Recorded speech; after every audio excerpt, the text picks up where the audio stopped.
President Duterte kissed the ground in Jolo. He did it in the area where the twin explosions took place. 15 people died in the bomb attacks.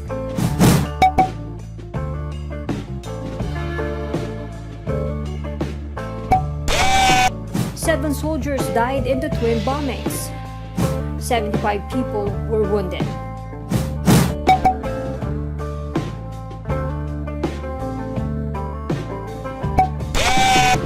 The president offered flowers at the blast site.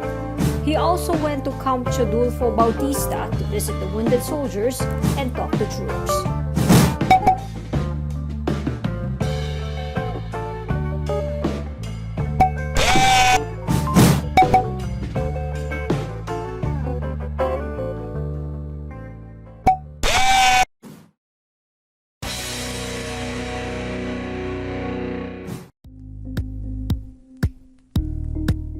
Thank you for watching Politiko TV. Please like and subscribe to our channel for more videos.